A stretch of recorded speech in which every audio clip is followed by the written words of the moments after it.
Oh, updated the background, have we? Yes, we have. I couldn't find the one I wanted. Still pretty approps. Thanks. Thank you much. How you doing this evening?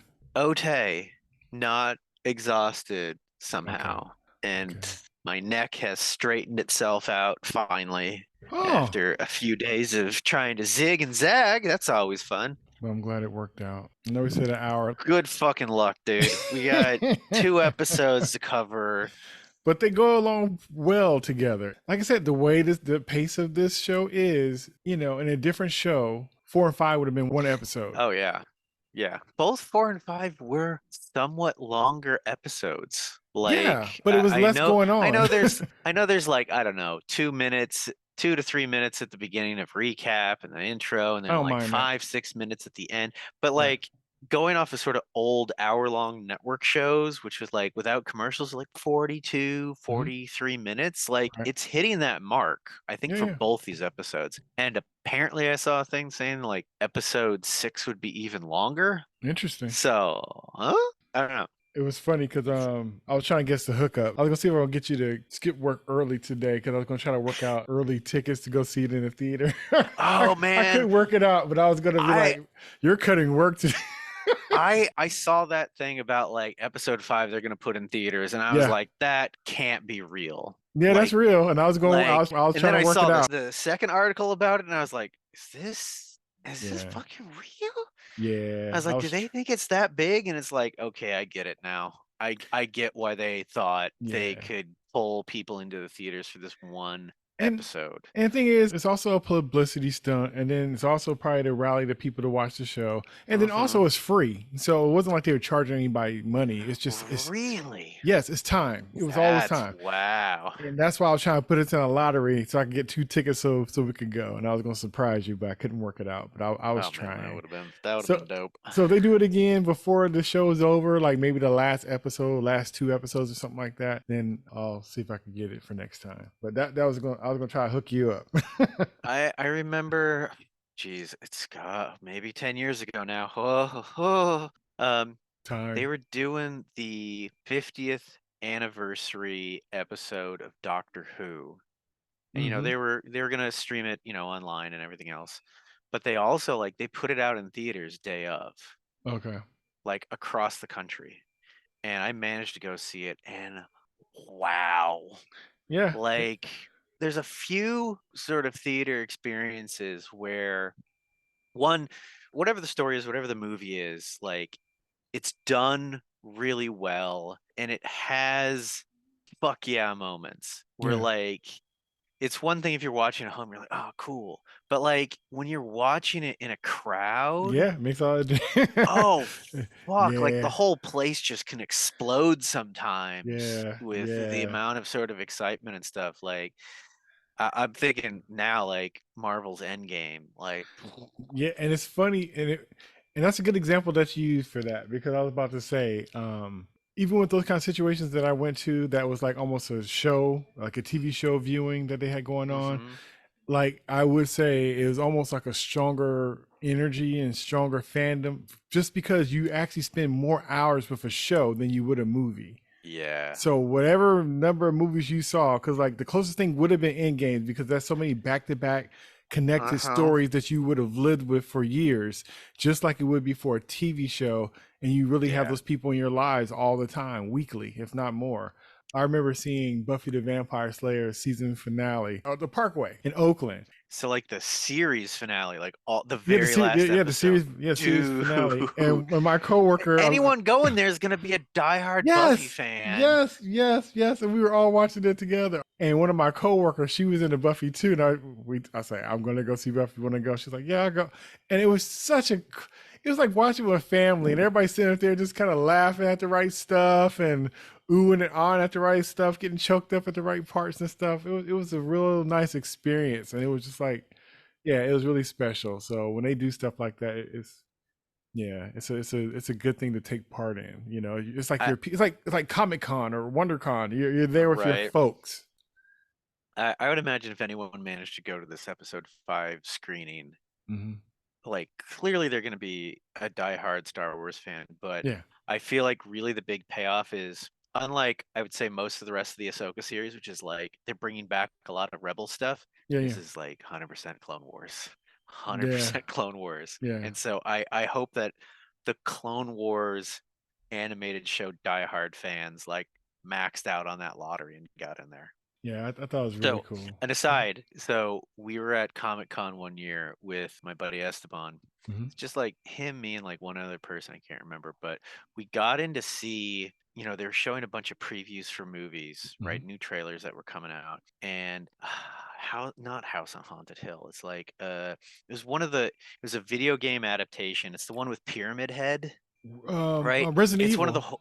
the No, no, no, it's no, not the no. zombie one. House on Honey Hill. No, House on Honey Hill. I think it's on House on Haunted Hill. It's I know what one you're of those. talking But yeah, about.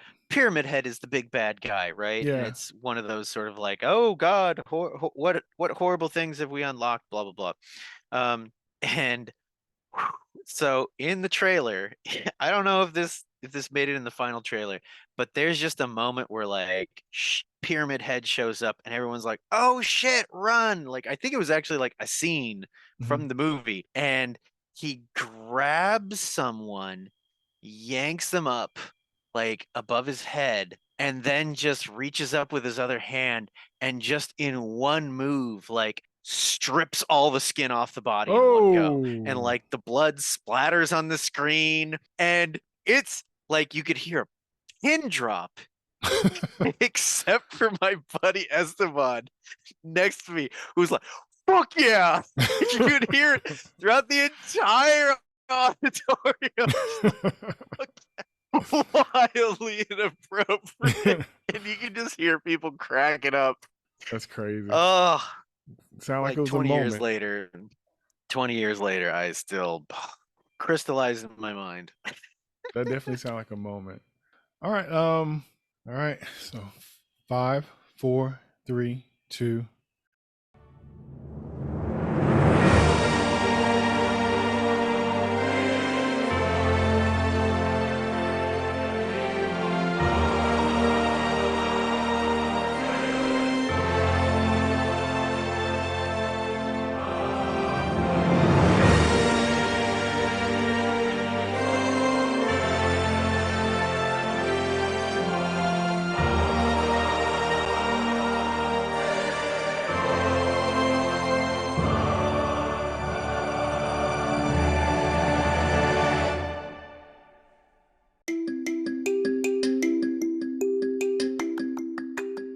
Hey, it's Jay. I'm back in for another one. And tonight I have with me.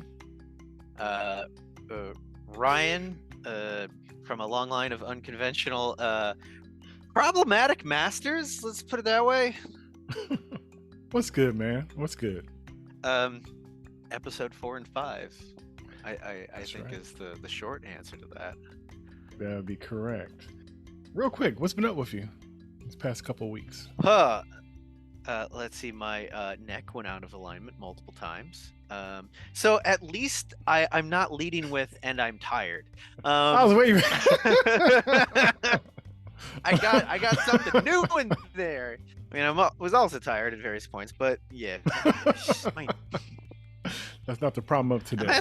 I'm at that age now, Sonny, where you just sleep wrong and.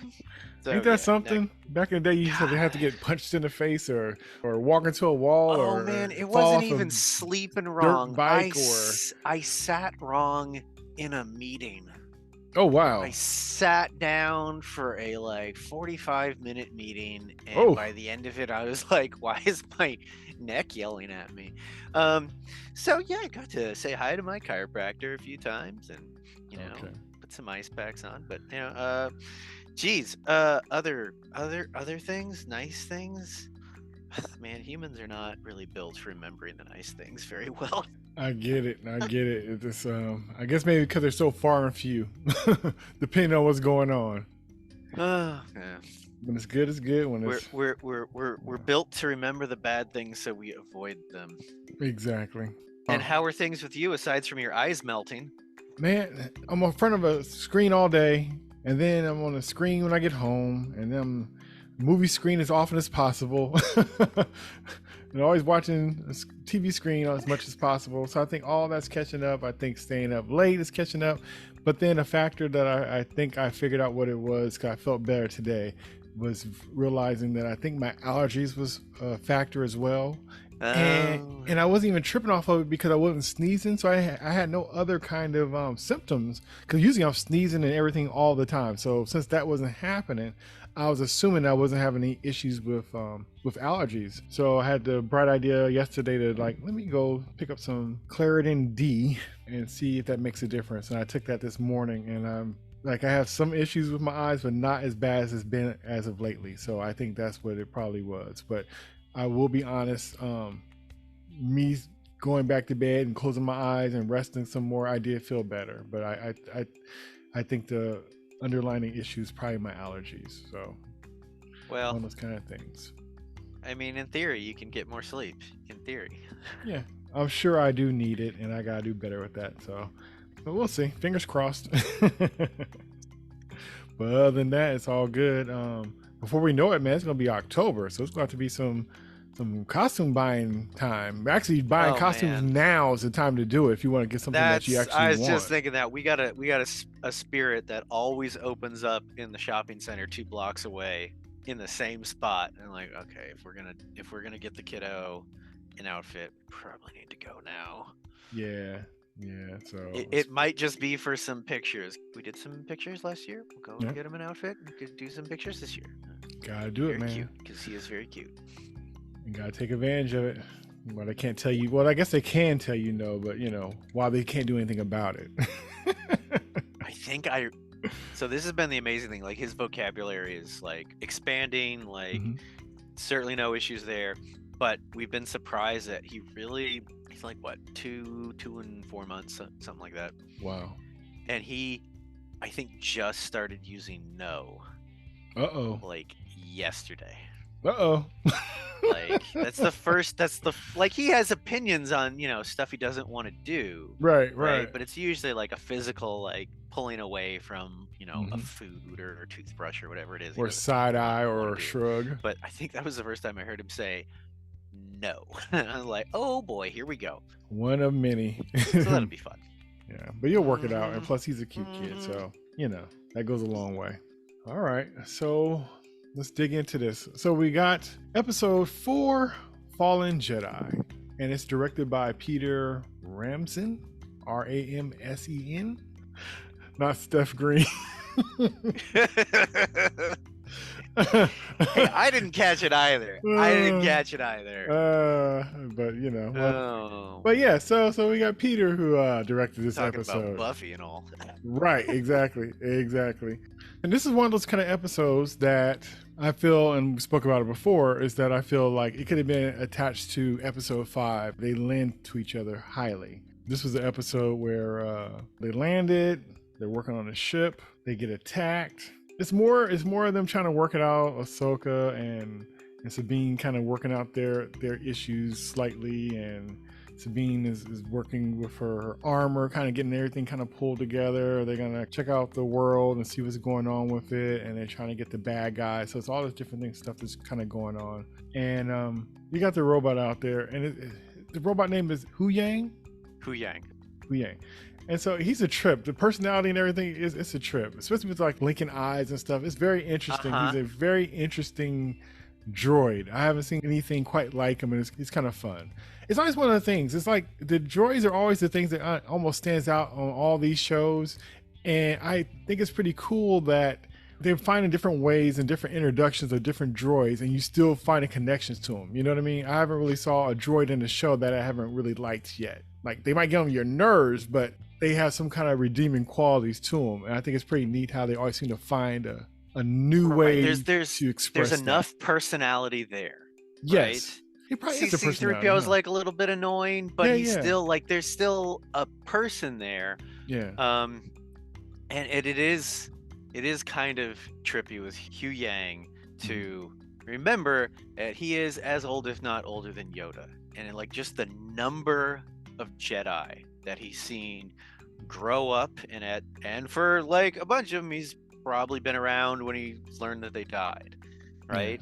So it's very interesting to keep that in mind, especially when we get into his little small scene in episode 5. But yeah, and the fact that when he gets attacked, so he was training Sabine in the previous episode, and he's got these little arms, so he can have the hollow projectors that she's targeting. And when he gets attacked, he actually uses these tiny little appendages over his shoulder to like fight as well, fend off, and like, oh, he can actually fight against like a combat droid. So that was a cool little surprise. So they're of course setting up what Sabine is going to do later, and you know, this is really her episode as much as the fights are her and, you know, Ahsoka squaring off against the bad guys. But like they do a small thing where like they're getting ready and Sabine's like going through her stuff, and it's like she's looking for like the power unit for like one of her blasters, right? And it's just showing how agitated and like on edge she is, right? Because she's so focused on like, this needs to work so we can get Ezra back, right?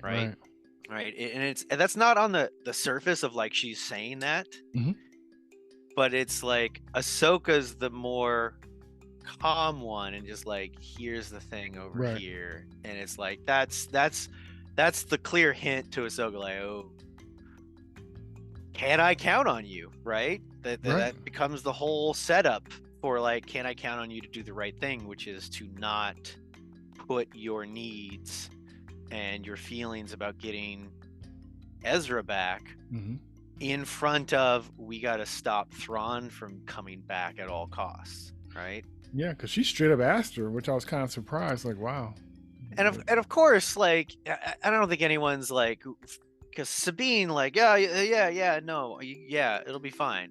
And it's just like, okay, well, clearly, like, it totally foreshadows, like, even Ahsoka's like, okay. I didn't like that pause.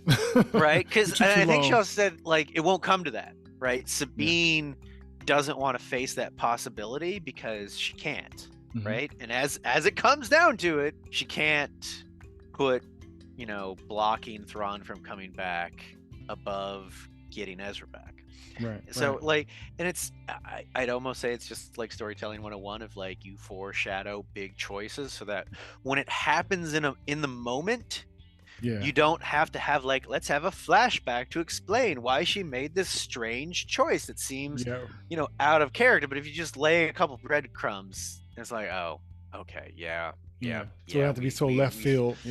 Right, we saw this coming, right? But I was surprised just how much of episode 4 was just like, all right, we're gonna go combat, combat, because it's like, aside from that setup at the beginning, it's almost all like, let's get these fucking lightsabers out and Star Wars some shit all the way through this episode. The whole episode's pretty much that, because even when they were like trying to work things out, and like you said, she's putting her stuff together in the ship, you know, downstairs, you know, to me it was so funny because like I said, he's working on, you know, was working on the ship and stuff, and I was thinking like, and then he got kind of ambushed.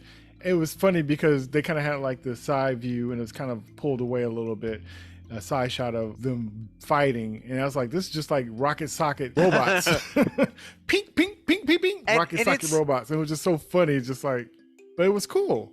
And I try to remember, I think it was Hu Yang who specifically like pulled the wire out behind him because he was kind of pinned. Because he made like a shortage like, in the ship.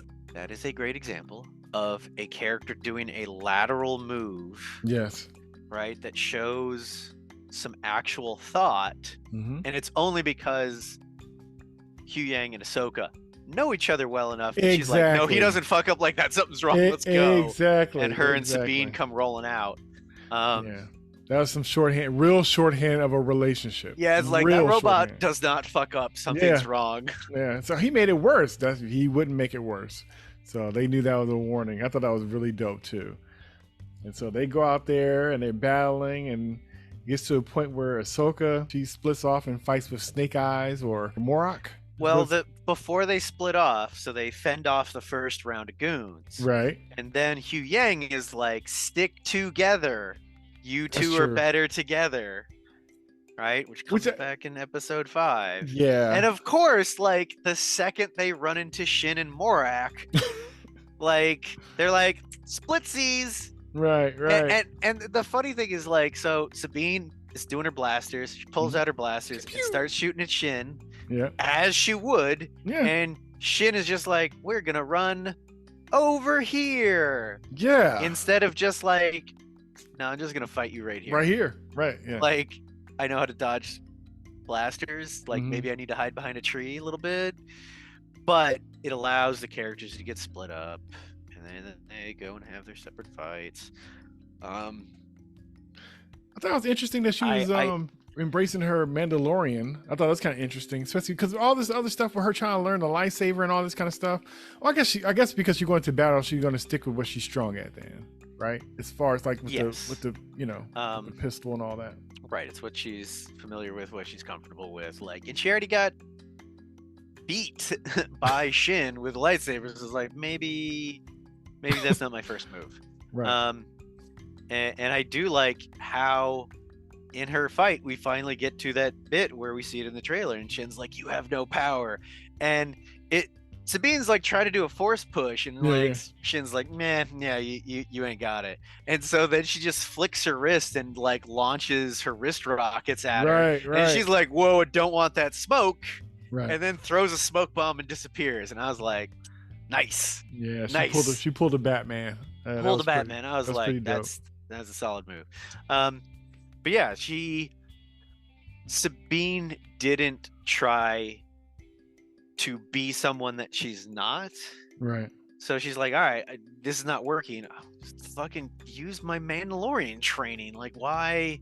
Yeah. Like I tried the lightsaber, didn't work. Da, da, da. So I liked how that fight went. Was it Morak? Yeah.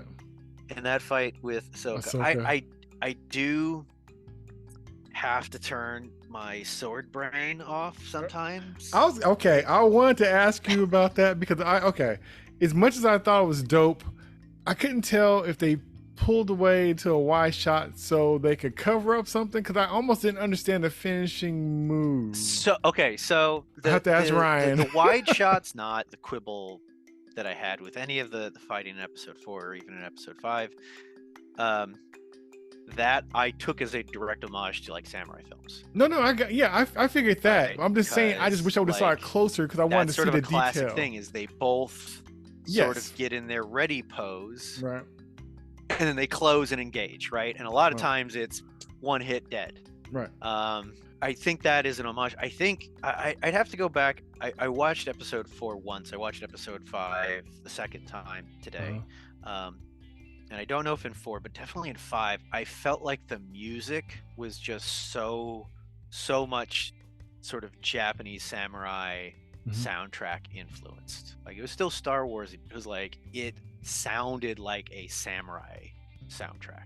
Like I said, I like the style of it, how it looked, but like I said, I wish it was closer because I didn't understand the move that she made, because she stayed in one position basically, and then he had his sword, shooting off on both ends and then start spinning, right? And so they showed the setup close up, and then I understand the shot being a wide shot, but when they kind of collided, I didn't see they kind of cheated the exchange. Basically, she caught the spin and was able to step underneath it and cut him along the side.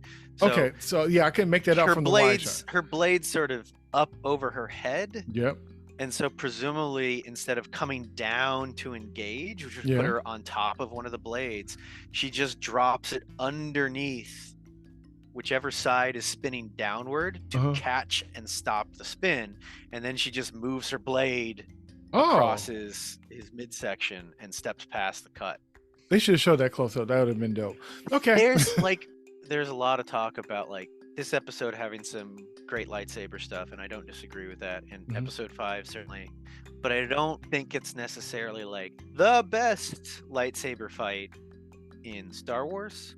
Right. And this is going to be totally subjective. I think on sort of, wow, this looks like an amazing fight is still like Darth Maul and Obi-Wan in The Phantom Menace. Yeah. Right. Yeah. And most of that fight with Qui-Gon as well.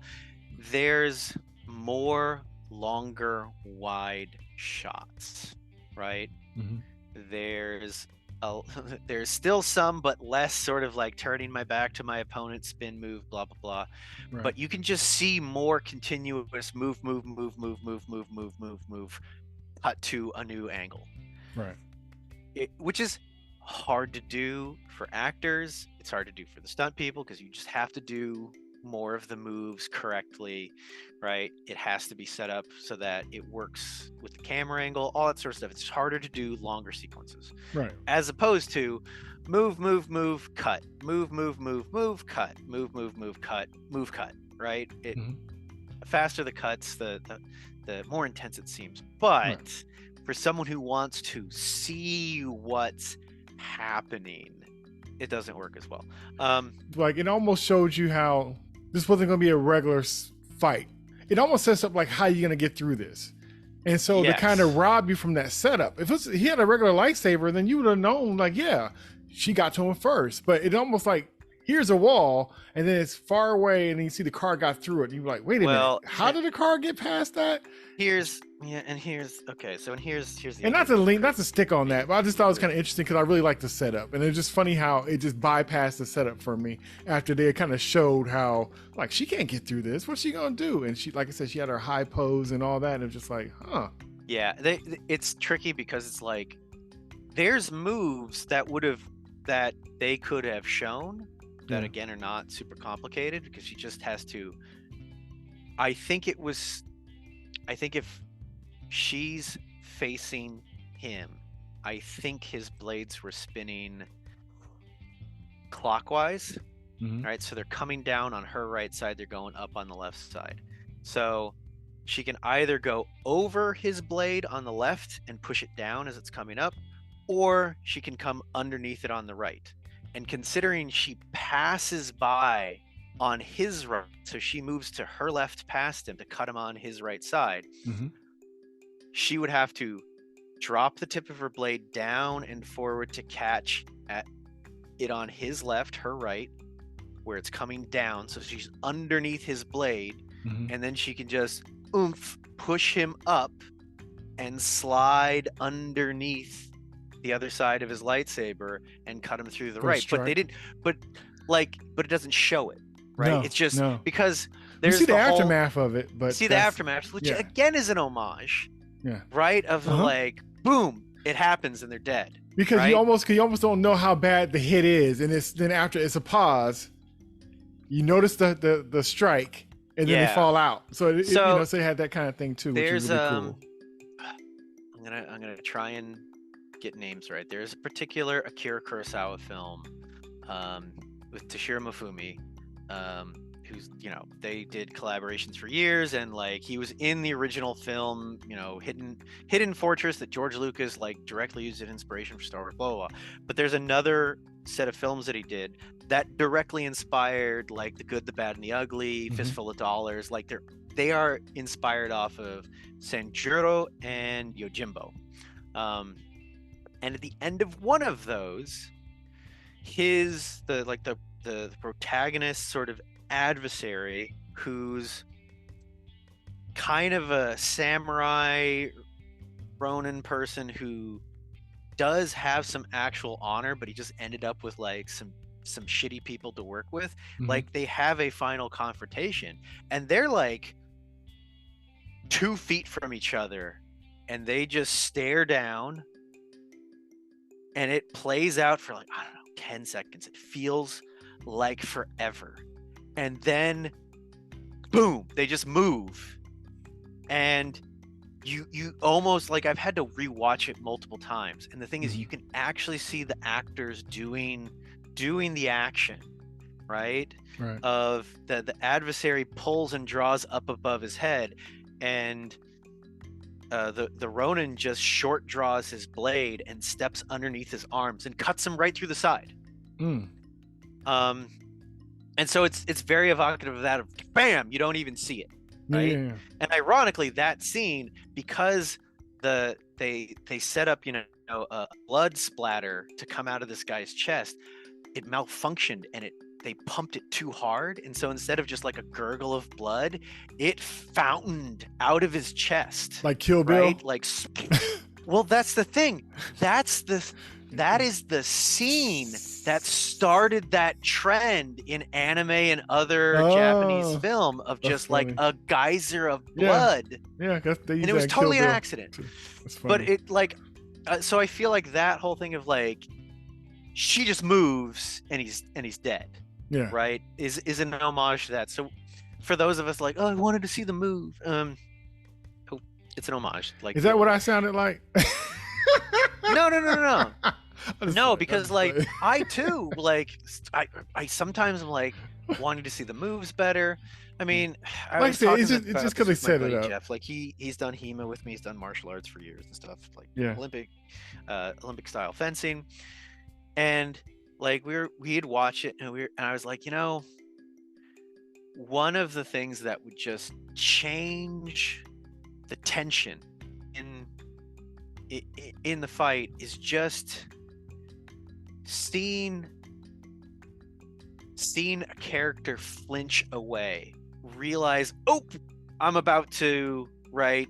Mm-hmm. Where it's like, oh, I'm gonna go to a high guard. Oh shit, they're actually going low, right? Of just characters being off guard instead of sort of this perfect choreography of boom, boom, boom. Oh, and they maybe lean away, right? Mm-hmm. They like one person's dominant. We see that, but like just sort of the like, I'm gonna go right, psych, and I go over here, right? And it's like I know that the Jedi reflexes and they got sort of a precog so they can see a step ahead, but like if both of them can see a step ahead, then it almost neutralizes the advantage.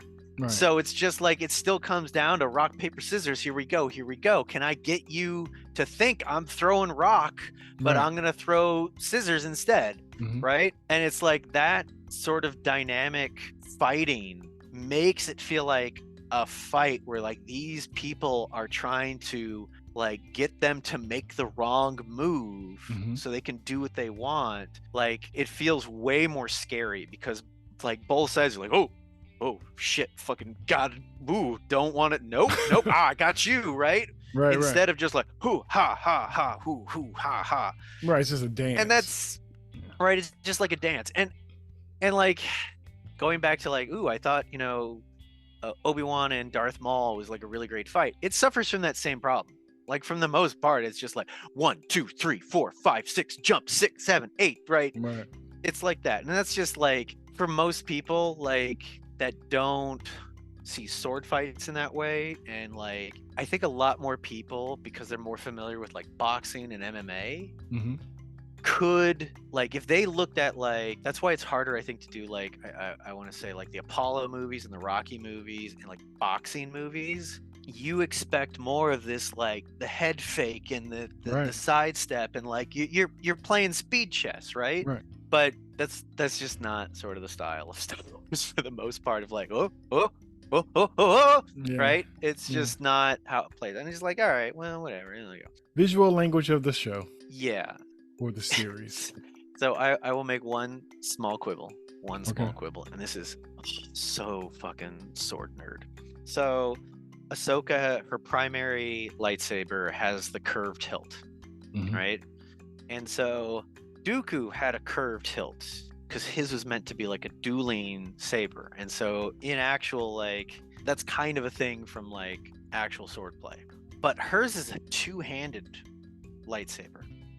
And so the one hand like is straight in line with the blade, and then the other, the lower part, curves towards her. This is the thing that doesn't make any fucking sense. So if you're using a two-handed sword, at times your secondary hand, your left hand, to fully extend it out, you're going to hold it along your right forearm, right?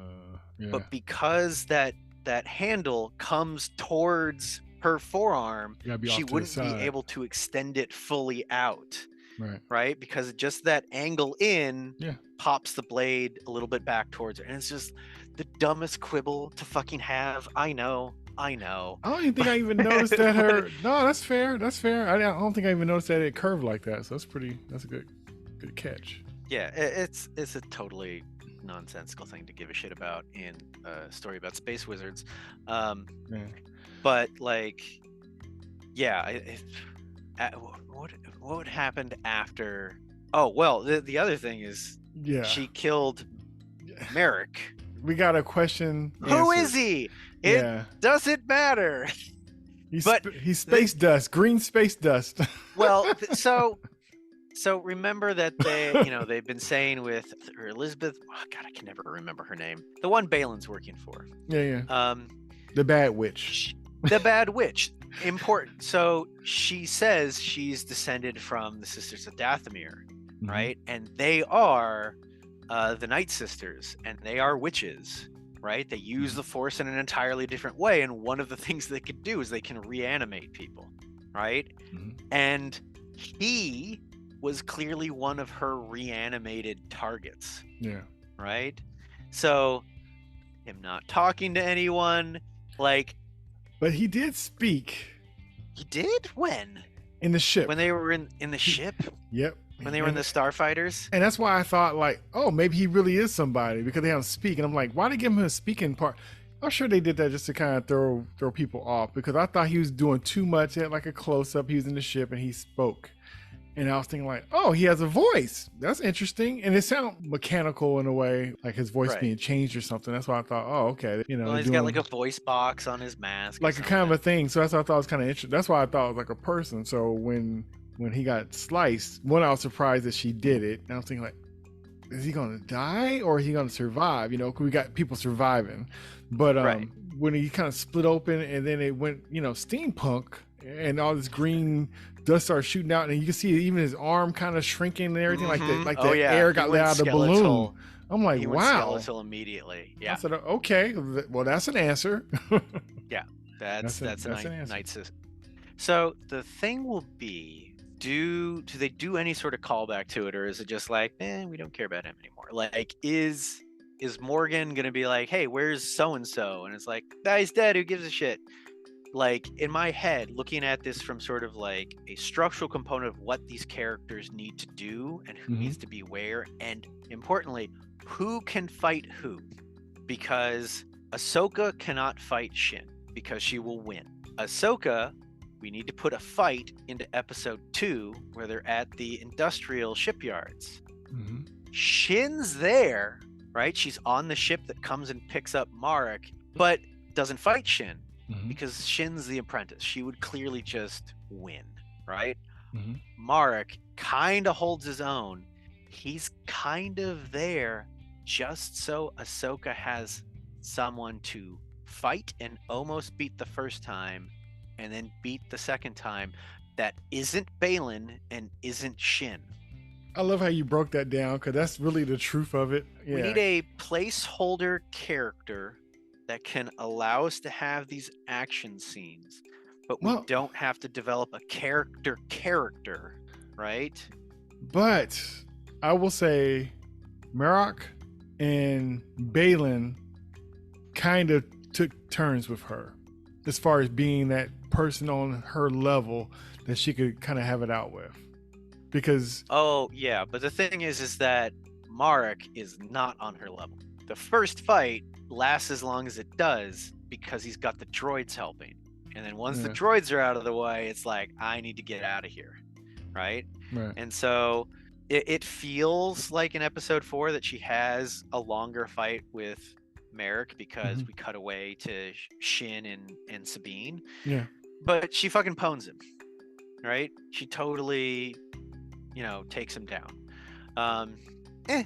If that was like the sort of like, all right, we need to get this filler character in here so we can do this structurally, I'm like, all right, cool, well done, right? And then we find a way where he dies and we don't really care, but it also like sort of explains or alludes to an explanation of like why this guy is here, and it's like, oh, the Night Sister brought back this dead Inquisitor. So I don't know, I thought it was well done. And then I think what if they do the thing Hugh Yang tells them not to do, and they split up to have their separate fights. Yeah, and it was funny because first thing I thought, because they did show, because before, when they fight in the droids, they showed for sure that they could fight well together, which was really nice to see them fight. Even Ahsoka grabbing the one guy to put him Right. in front of the one Right. shooting Sabine. Which was dope. Which was dope. Woof. But it was also funny because they did have a moment where Sabine was like, "I got this," and I cracked up. It's like, okay, you didn't have it last time, but it's like she didn't have her armor on.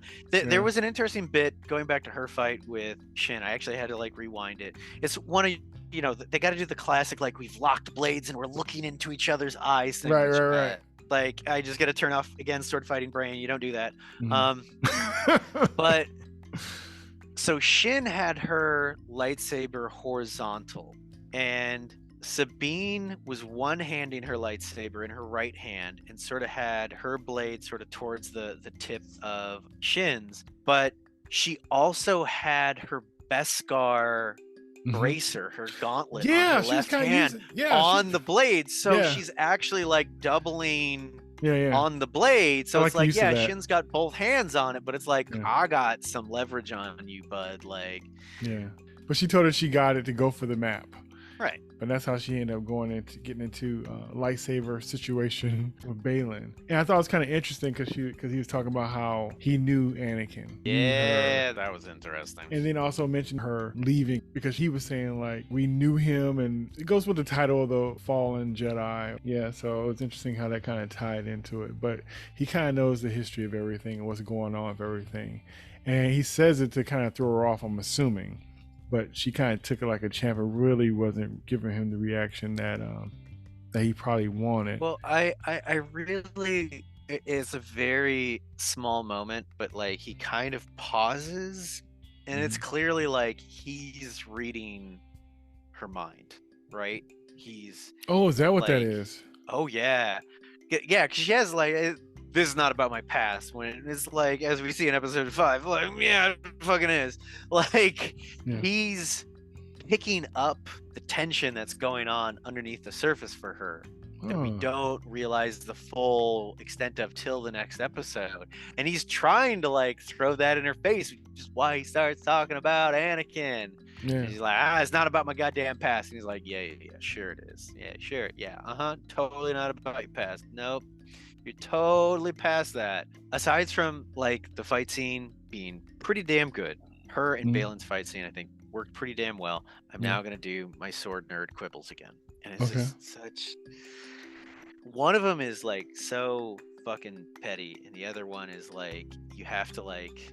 All right, so one, at the very start, and we're just going to talk about the very start of the fight. Baylan is the bigger fighter. Yes. And a lot of times you have the person that's bigger, that has longer reach. And in this case, he's playing defense. Okay. Right? He just has to play defense. So he gets to sit in the center of that fight at the start. And so she's pacing around him. She's trying to find an opening. Right? Which on that surface level, I like that is the right approach. Quibble. Fucking small ass quibble. And this is probably Ray Stevenson, like just whatever age he was, RIP, like he didn't bend his knees. And this is such You're funny. But I get it. If you're in a fight, you need to bend your knees so you can move, right? If your legs are straight and stiff, like all you can do is stand there. But the lower you are, right? Going back to, what was it, episode 2, Ahsoka's fight with Marek at the shipyard. She's in a deep ass stance, right? Maybe it was almost overextension. Yeah, it's almost too deep. But he was just very stiff-legged, and it like took me out for a second when I saw it. I was like, what are you doing? Right? But from like also just a posture standpoint, though, it also works in a way because it's just like, I'm standing here. I don't have to look like I'm super battle ready because my presence does the work for me, right? But this is such a stupid quibble. Now here's the like nth level nerd issue that I had with the very start of this fight. She circles around him, and then she takes a very particular stance where her lightsaber is behind her and low, and that is That is straight up a Kenjutsu stance. Like her stance with Marek, Mhm. right? That big wide shot was over her head and the sword's kind of pointed back. Right. That is a specific Kenjutsu stance. The behind and sort of low, you're hiding your blade, right? It's a specific thing. Mhm. But with both of those, the high over the head and the sword back, and the low sort of behind and the sword back, in sort of sword theory, what you're doing is you're inviting the person to attack because you're moving your blade further away from them, right? Yeah, yeah. So if my blade's straight out towards you, you got to deal with my blade, right? Right. It's a defensive posture. Right. If my blade's out to my side, well, I can still bring it back in line. But if it's way behind me and also low is not advantageous. Up above me and behind, all right, I can at least bring it down Right, get some on force. whatever you're throwing at me, right? Right. But I'm low and behind. From sort of like sword approach and what you would try and do from that position, you're trying to invite them to attack. Mhm. But she's the aggressor, right? He's Right. playing defense. And so what does she do? She's like, all right, well, he's not coming in. So and this specific sequence of sort of 2 slashes that she does from that position is something in the German longsword tradition that I do as part of HEMA, but it only works if the person comes in. So she swings from low and comes up, and he's not there and she's not in reach yet, so she can't even hit him. She has to take another step and swings it around and comes over across from her top right, and then they clash and then the fight's on. Right.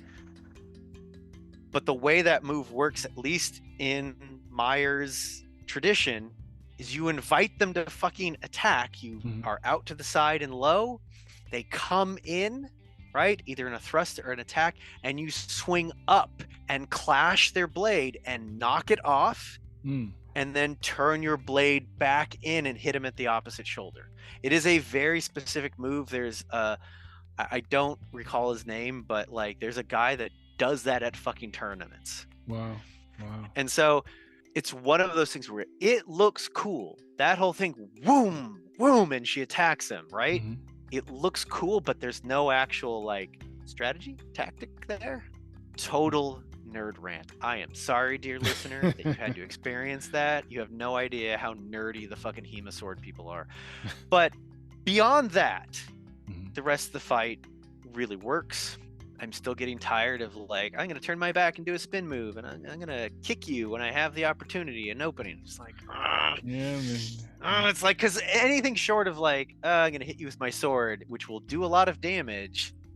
It's like, all right, we got to do some punches and some kicks. They Jumping could off the have pillar. jumping off the pillar, like those little acrobatic bits I liked. I was like, all right, cool, right? She's getting pushed back, so she sticks her legs straight out sideways and braces herself against the pillar. I was like, all right, cool. Rule of cool. But I was thinking about this the other day with her fight with Balin, a way that you can get around sort of the like, we need to show a way of them hitting each other without landing a lightsaber strike. Balin has those shoulder pauldrons, and if it was like, hey, they're fucking Beskar, right, then she can strike him on the shoulder. And unlike with Luke and Vader, where Vader's like, because it actually cuts him, it's like, Beskar. You just like have it where it's like, bam, she lands a blow and sparks fly, and he just shrugs and goes Beskar, and then comes in for the next attack. That'd be dope, right? But anyway, like the fight works, and then of course we get to, he just starts dominating, takes out one of her lightsabers and gets her down to one knee, and he's pressing her down, and finally Sabine shows up, and of course she's got the map and she's got one of her blasters to it. She's like, let her go. I'm totally committed to destroying this map thing. That is the key to getting my friend back. Totally committed. And he's just like, whatever. Whamp, and just knocks Ahsoka off the cliff. And of course, falling off a cliff in Star Wars means you're totally 100% dead, right? Every time.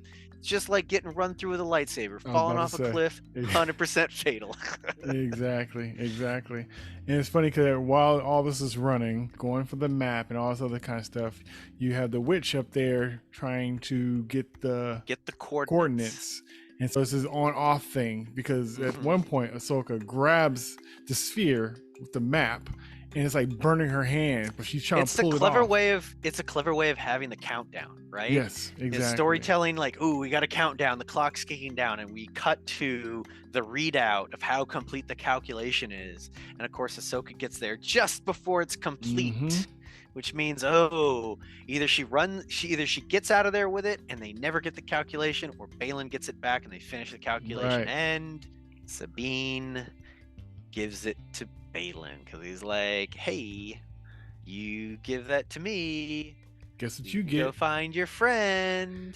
It's almost like a I'm not so bad speech. Like, I'm not here because I'm evil and want to twirl my mustache. I want other things too. Just like you want something, I want something right? too. Semantics. Don't worry.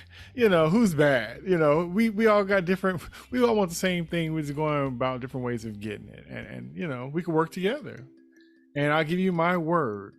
If you give me that map, and he holds to it, I won't harm you. Yes, because she started getting, force choked from behind, showing her how it really works. Baylan was just like, hey, you don't harm her. Let off. And that's the first time I've ever seen Shin look at him like kind of questioning his order. Any other time, she's usually very on it. Not happy about that. First time I saw her kind of like, swallow it and be like, okay. But she didn't want to. She was like way tired and done with Sabine, like really. Yeah, it's like, I'm pretty sure I stabbed you once already. You should be dead. Right. But yeah, Baylan, I like a villain, and maybe he's an anti-hero with, he's like, I'm pursuing my own blah blah blah goals, but he's not like, yeah, I'm gonna do the bad things to the bad guys. It's like, no, I'm willing to do bad things to anyone to get what I want, which is still nebulous of what he wants, right? Power, but like what form of power is I was kind of wondering. Yeah, like what is he? Because he mentions that, and it's kind of he's definitely playing a different game than everybody else, and he kind of hints at it but never truly gives his hand, which I think is very interesting. Ray Stevens, he's holding up these episodes. The episodes he's in, he's really shining, and I already like the guy. This displays his skills, his acting skills in a great way, and I'm glad, not glad, because I wish he was here, but. Right. For a performance to go out on? Yes. Like this is pretty right on. Like he shines on this show for me. He really just like, It's an interesting type of gravitas. Yeah. Because like you get some villains that are big, right? I don't mean physically, but just like they're throwing a lot of moxie around. But a lot of times that's a cover for insecurity and other things like that.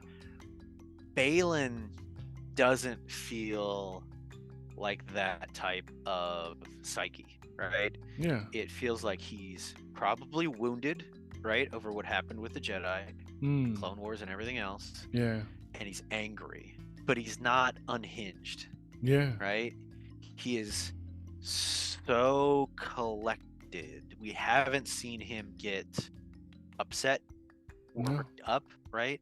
He's honorable. And he's honorable, right? He said, I won't let you get hurt. Right. You'll be our prisoner, and I won't let you be harmed. And then immediately Shin tries to harm him, and he's like, stop. I made a promise, right? So like that type of dynamic, the bad guy with a code of honor, but also just having someone that's unflappable, right, is more intimidating. Right? Because usually the protagonist is working through some stuff and they're a little flappable and they haven't quite, got their stuff together, right? Right? And so it makes it more interesting when they get their shit together and now they're on par with each other, right? So here, Baylan's able to knock Ahsoka off her game a little bit and maybe even just be a little bit of a better fighter. And he's able to win out. Right. Oh man, and then they get the codes and they go up to the giant hyperspace ship, and that's when Hera shows up. Yeah, but before that, he destroys the map because he's like, nobody's gonna be following us. Yeah, that's a power move. It's, He burned the stage after he performed on it. Like, nobody using the stage after me. This is done. right. This is And done. I mean, I kind of question that. I'll be like, what have we got the calculation wrong? We need to redo it.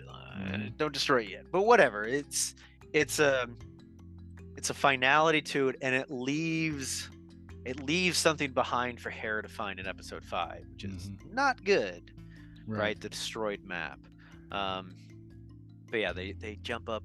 They get the hyperspace ring, and they get the calculations, and they're like, oh, here comes Hera in like 5 X-wings in defiance of the New Republic, and they're like, fire up that hyperspace drive, and they just blast right past them, right, and fuck up their shit. Doesn't destroy Hera's, the ghost, her ship, but it like takes out 2 of the X-wings, like just the energy surge. I think they get like hit by whatever.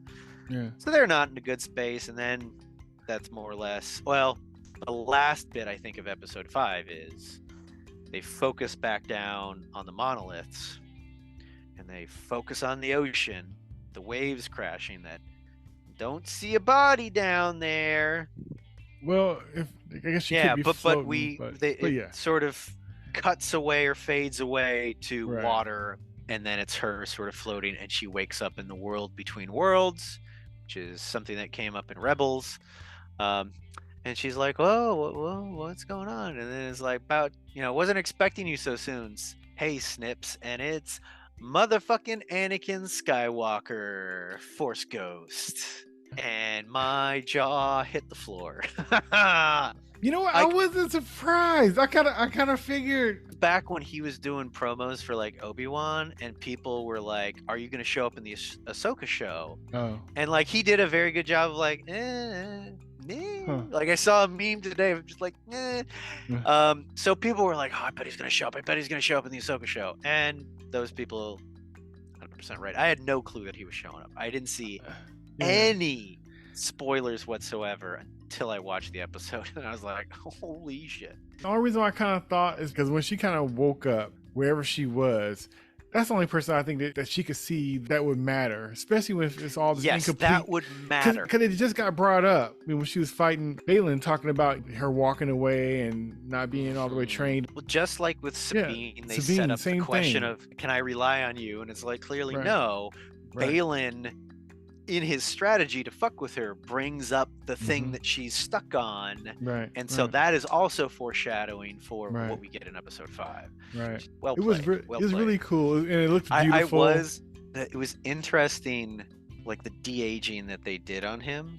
Okay. Hayden Christensen, he's older, and it was a little, wasn't Uncanny Valley, but it was like you could clearly see that there was a CG sort of overlay on his performance, and it wasn't really distracting for the most part. Like, he's supposed to look like a Force ghost. It looked a lot better. Okay, I didn't take it for him supposed to look like a Force ghost in that part, only because he wasn't like tinted blue or anything. Even though I was glad to see him, I'm thinking like, he's not that old, and it doesn't take that much for him. It shouldn't take that much. It's like almost an overcompensation, like a woman who hasn't worn makeup in a long time, and she thinks she needs all that stuff, but she don't, because she's not too far off from what she needs to be. She just needs a little bit. In the Obi-Wan show, when he had his like flashback thing with Obi-Wan, they didn't de-age him, and it's like, bro, you did not look that fucking old. Like, you don't look like a teenager anymore. Sorry, not sorry. Like, right, but he wasn't. Because he's supposed to be a kid, so that was different. Versus here he's supposed to be older. I'm assuming he wasn't supposed to be a kid in this, was he? Well, so the thing is that the forced ghost that he's presenting is himself before he fell and became Vader. So is he really supposed to be okay, so on that plane, like I said, usually you see the Force ghosts, usually don't they normally look transparent and blue? A little holographic? Yeah, something like, yeah. But that's in the real world, and so his appearance being a little bit more solid, right? The first time we see him in there, and anytime they're in that sort of starscape and everything, right? He looks more solid, more physical, right? But there's still just a little etherealness to him. Yeah, he looked a little overbaked for that initial shot of him, right? Yeah.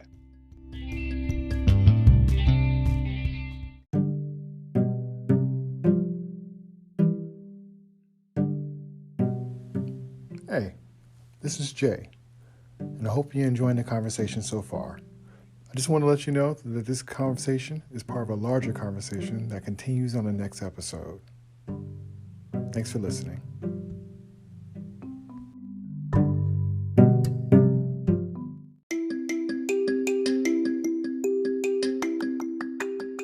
Hey, it's Jay.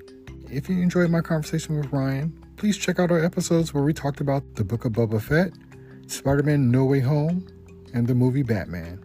Thanks for listening, and until next time, peace.